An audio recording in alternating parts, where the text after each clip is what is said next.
atacas a quien sea independientemente del fundamento que puedas tener. Me parece que no existe fundamento suficiente en la Fiscalía de la Nación para haber iniciado esa denuncia constitucional. Es mi parecer personal. Lo que han hecho para enfrentar a las bandas de extorsionadores simplemente no ha servido, porque la situación no está mejor, está peor de lo que estaba. Entonces, ¿qué cosa hay que hacer? Abocarse a enfrentar este tema, lo cual supone una chamba de inteligencia. Hay que saber quiénes están, hay que acercarse a la gente, porque quien tiene la información son las propias víctimas. Pero ¿cómo pueden confiar las víctimas si ha ocurrido, y lamentablemente en más de una oportunidad, que cuando van a denunciar un caso de extorsión, los extorsionadores se enteran porque la información sale de la propia policía? ¿Por qué? Porque hay gente de la policía que está metida y enganchada con estos criminales, en algunos casos sacándoles billetes a los criminales, o en casos ya más extremos como parte simplemente de las organizaciones criminales. Entonces el problema es muy complejo y necesitamos una respuesta, no necesitamos justificaciones ni autobombos, ¿no? Pero en fin. César Delgado Guembes, exoficial mayor del Congreso, está conectado con nosotros vía Zoom. César, muy buenos días. Muy buenos días, Nicolás. Varios temas bien puntuales. El primero de ellos, César, por favor. ¿Cuál es tu opinión sobre el conflicto el nuevo conflicto entre el Congreso de la República y la Fiscalía y el Ministerio Público, al anunciarse que la Fiscalía de la Nación ha abierto un proceso contra los congresistas involucrados en la promoción de una ley que, según la Fiscalía, es una ley según la cual los congresistas que han sido militares y policías y que por lo tanto reciben una pensión podían recibir además su sueldo, lo que no estaba permitido hasta ese momento por la ley, ¿no? Entonces, en primer lugar, sobre esto, sobre esta ley en particular. Nicolás, en principio, hasta donde yo entiendo, no es que la Fiscalía esté investigando que haya abierto un proceso.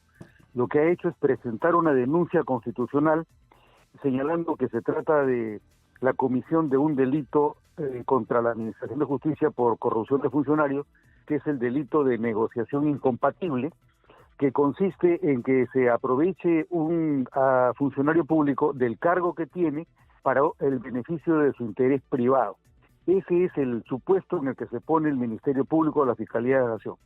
Pero el problema, en realidad, tal como yo lo entiendo y lo aprecio, tiene tres diferentes aspectos. El primero es un aspecto fundamentalmente pensionario, es decir, en qué consiste la naturaleza de la pensión, si la pensión es una remuneración o si es un ingreso.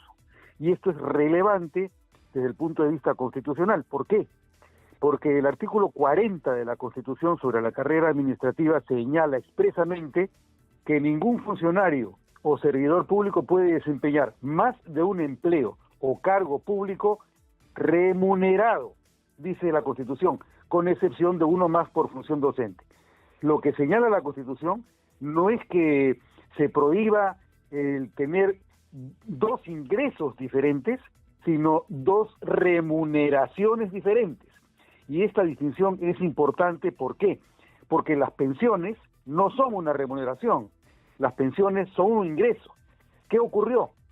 Que en el año 2006, cuando inicia su gestión el señor Alan García, hubo un movimiento para evitar que las personas que trabajan para la administración pública no perciban más que lo que gana el presidente de la República. Pero ocurre que si tú tienes una pensión y además tienes una remuneración, tú no puedes percibir más que el presidente de la República por concepto de remuneración. Pero si además tú tienes una pensión, eso no significa que estás en contra de la prescripción que señala que no puedes ganar más que el presidente de la República.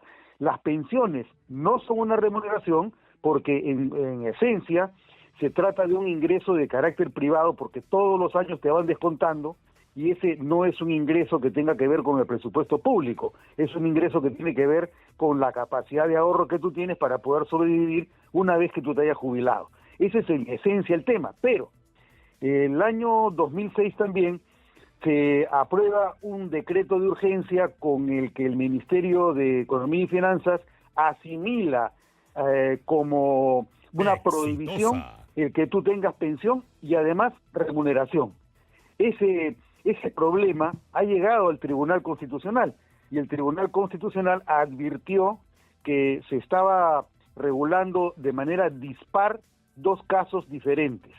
El caso de las personas que tienen una pensión en el servicio civil y el caso de las personas que tienen una pensión porque han seguido la carrera militar o policial. El Tribunal Constitucional expide una sentencia, la sentencia 9/2015, en la que señala que hay una disparidad y que tiene que homologarse porque la prohibición del artículo 40 no es que tú tengas dos ingresos, sino dos remuneraciones. Por lo tanto, se estaba tratando de manera inequitativa no a los militares o policías, sino a todas las personas que, perteneciendo al régimen del servicio civil, tuvieran una pensión y además una remuneración. A esas personas en el Estado se les exigía que se queden sin pensión mientras que tuvieran una remuneración por cuenta del presupuesto público. Esa disparidad es la que señaló el Tribunal Constitucional en la sentencia 9 del año 2015, que luego ha sido corroborada con algún proceso de amparo que también resolvió el Tribunal Constitucional con la sentencia 3432 del año 2018.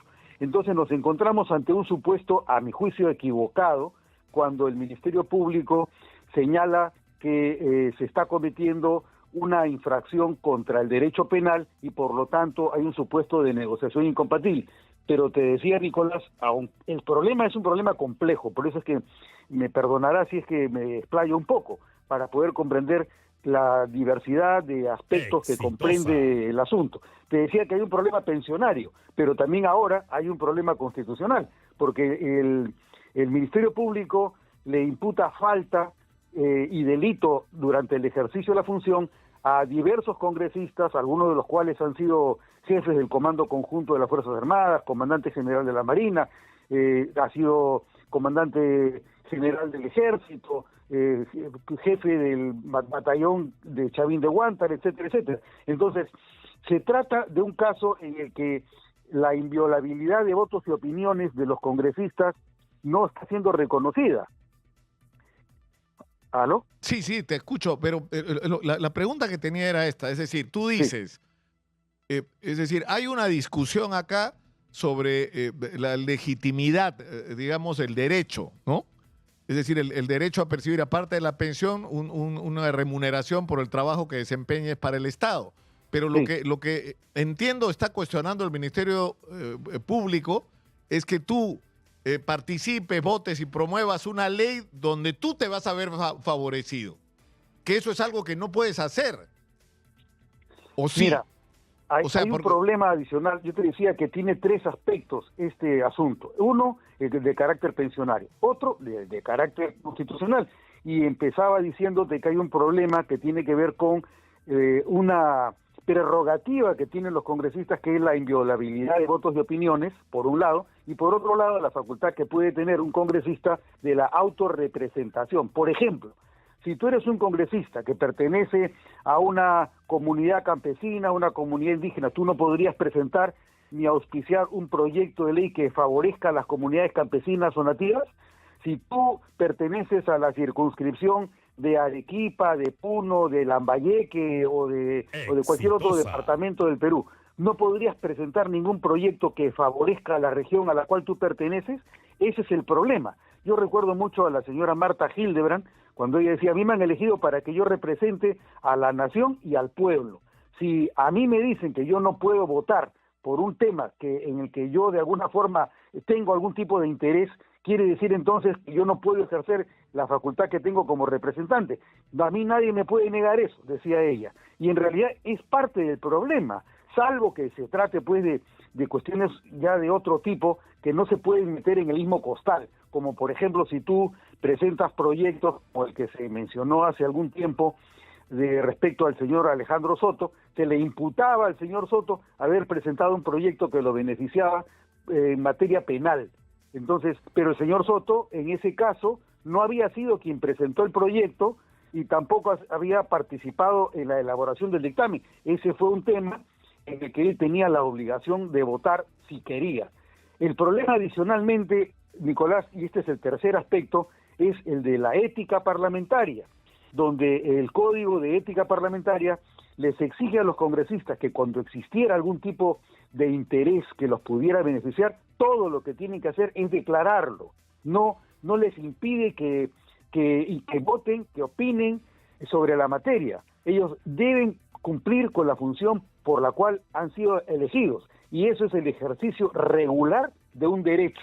Entonces tú no le puedes decir a un congresista, oiga usted, no vote, no opine, no emita declaración alguna sobre esta materia, porque ha sido elegido por el pueblo para hacerlo. Es más, todos sabemos que en el caso de los dos almirantes, tanto Montoya como Cueto, el señor Williams, el señor Quiabra, todos ellos son representantes de las Fuerzas Armadas. Una vez que tú eres militar, nunca puedes dejar de serlo, como cuando eres sacerdote. Nunca, por más que hayas renunciado, tienes el sacramento que te ha ungido como eclesiástico. Entonces, ese es el inconveniente, que es cuáles son los límites de la Ahora, representación. una última pregunta, César, para terminar. Es decir, todo esto que tú estás diciendo podría ser materia de discusión en el Congreso, es decir, viene la acusación constitucional, se discute y se llega a la conclusión de que tiene o no tiene razón la Fiscalía. Por los argumentos que tú dices, podría ocurrir que se diga que no tiene razón y que por lo tanto no procede la acusación constitucional, pero lo que resulta sorprendente es que la respuesta del Congreso es que van a denunciar a la fiscal de la Nación. Es decir, bueno, pero Patricia Juárez lo anunció y lo confirmó anoche acá en Exitosa, sí, pues. el almirante Cueto. Mira, pero ahí hay otro problema, porque se trata de la imputación que se le hace a la fiscal de la Nación por infracción de la Constitución. ¿Qué principio constitucional es el que habría infringido la fiscal de la Nación? El desconocimiento del principio de la inviolabilidad de votos y opiniones. O sea, le está impidiendo el ejercicio regular de un derecho a los congresistas, y en esa razón ha interpretado incorrectamente el artículo 40 de la Constitución, que te dice que no se puede percibir dos remuneraciones, pero no una remuneración y una pensión. Ese es el predicamento. De repente es un exceso, pero a la vez se esperaría que la Fiscalía de la Nación comprendiera la naturaleza de ciertos preceptos constitucionales para no incurrir en un abuso, porque en realidad la facultad que tiene de presentar denuncias constitucionales no se puede convertir en un aquelarre donde tú te desmadras y atacas a quien sea independientemente del fundamento que puedas tener. Me parece que no existe fundamento suficiente en la Fiscalía de la Nación para haber iniciado esa denuncia constitucional. Es mi parecer personal. Puede ser que me equivoque, pero eso es lo que a mí me parece, mi querido Nicolás. Por supuesto. Muchas gracias, César, por atendernos. Buenos días, mi querido Nicolás. Buenos días. Un abrazo, muy buenos días. César Delgado Güemes, ustedes lo han escuchado. En realidad, es decir, lo que causa preocupación es en un contexto en el que necesitamos el concierto institucional para enfrentar los graves problemas que tenemos y las grandes oportunidades que tenemos. O sea,